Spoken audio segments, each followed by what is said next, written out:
আসসালামু আলাইকুম। আপনার উপর শান্তি বর্ষিত হোক। আপনাদের সকলকে স্বাগত জানাচ্ছি আমাদের আজকের আয়োজনে। আমাদের আজকের আয়োজনটি পুরনো একটি আয়োজনেরই ধারাবাহিকতায় হচ্ছে যে পর্ন আসক্তি এর প্রতিরোধ ও নিরাময়, দ্বিতীয় পর্ব। আজকে আমরা কথা বলবো প্রতিরোধ ও নিরাময় নিয়ে। আসলে এই পর্নের এক্সপোজারটি হয় কিন্তু একটু টিনেজ এইজে। টিনেজ বলতে কি বোঝায়? 13, 19 এই এইজটার মধ্যেই মূলত এক্সপোজারটা হয় বেশি। এই কারণে প্রতিরোধ নিরাময়ে আসলে প্যারেন্ট হিসাবে, অভিভাবক হিসাবে আমাদের কিছু সতর্কতা অবলম্বন করা প্রয়োজন।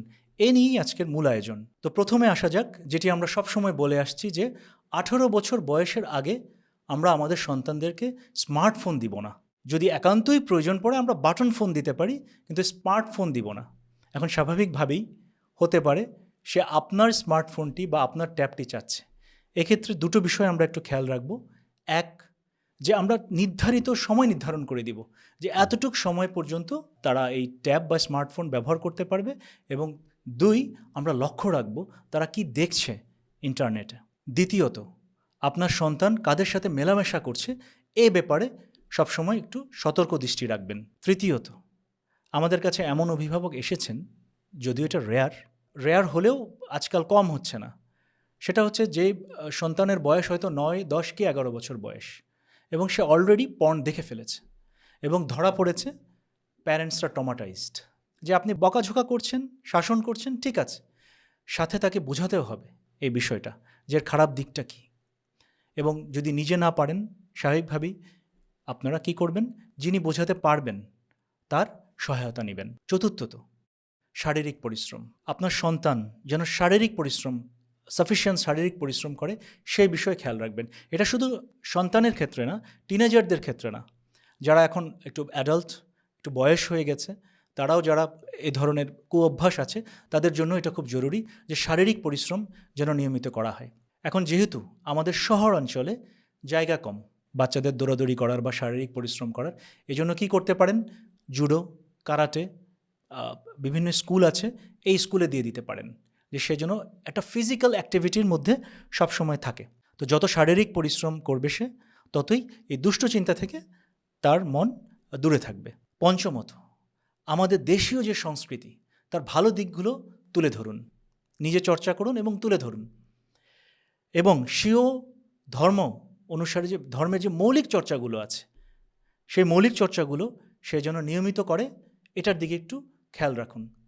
এবং আমাদের কোয়ান্টাম ফাউন্ডেশনের শুদ্ধাচার বইটি আপনার সন্তানকে আপনি গিফট হিসাবে দিতে পারেন। খালি আপনার সন্তান না, আপনিও পড়ে দেখতে পারেন।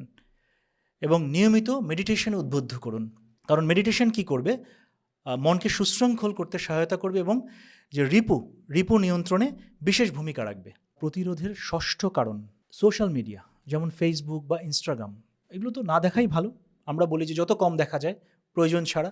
যে তারপরেও আপনার সন্তান এটি দেখে, তাহলে সতর্ক থাকবেন। আজকাল কিন্তু কি হচ্ছে, এই সোশ্যাল মিডিয়ার ভেতর দিয়েও এই পর্ন জিনিসটা ঢুকে যাচ্ছে, যেটাকে আমরা অনেক সময় সফট পর্ন বলছি, ঢুকে যাচ্ছে এবং ভালগার জিনিস চলে আসছে।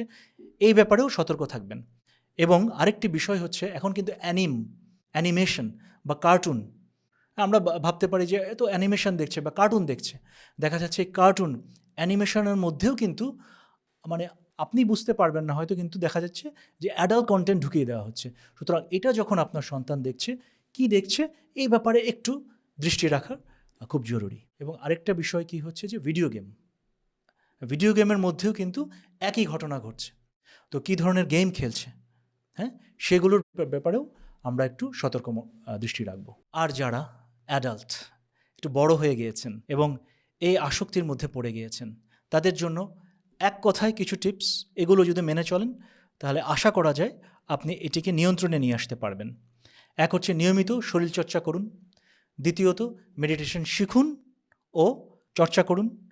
সৎসঙ্গে থাকুন, অর্থাৎ ভালো মানুষদের সাথে থাকুন সব সময়। এটার জন্য কি করবেন, আপনার বাসার আশেপাশেই কিন্তু কি আছে, কোয়ান্টাম ফিটনেস ক্লাব, এই ফিটনেস ক্লাবের সাথে যোগাযোগ রাখবেন। শুক্রবার আমাদের এখানে সকাল 9টা থেকে 10টায় নিয়মিত একটা প্রোগ্রাম হয়, এই প্রোগ্রামে অংশগ্রহণ করবেন। এবং যার যে ধর্ম অনুযায়ী মৌলিক যে ধর্মাচারগুলো, এগুলো একটু মেনে চলবেন। এবং সর্বশেষে এটা কিন্তু খুব গুরুত্বপূর্ণ এবং এটা অ্যাপ্লাই করে দেখতে পারেন। আমরা কিছু কিছু মানুষকে এটা দিয়েছি এবং তারা উপকৃত হয়েছে, যে প্রার্থনা খুব গুরুত্বপূর্ণ।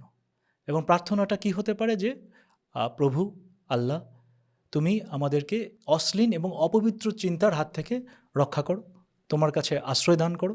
এটা আন্তরিকভাবে করবেন এবং আপনি দেখবেন যে আপনার এই যে খারাপ চিন্তাগুলো দূর হয়ে যাচ্ছে। আমরা একটা জিনিস খেয়াল রাখবো, যে আপনারা যখন আপনাদের সন্তানদের বোঝাতে যাবেন, কিন্তু এটা ফোর্সফুলি কিছু করতে যাবেন না, কারণ অনেক সময় কি করে, হিতে বিপরীত হওয়ার সম্ভাবনা থাকে। এক্ষেত্রে কি করবেন, যদি নিজে পারেন খুব ভালো, যদি দেখেন যে না আপনি পারছেন না ঠিকভাবে বোঝাতে, বা আপনি হতে পারে যে আমি কিভাবে কথা বলবো আমার সন্তানের সাথে, আই এম ফিলিং আনকমফোর্টেবল, তাহলে আপনি কি করবেন, আপনি একজন কাউন্সিলরের সহায়তা নিতে পারেন, বা যিনি পরামর্শদাতা তার সহায়তা নিতে পারেন। তো আজ এই পর্যন্তই। নিয়মিত মেডিটেশন করুন, টোটালি ফিট থাকুন। আল্লাহ হাফিজ।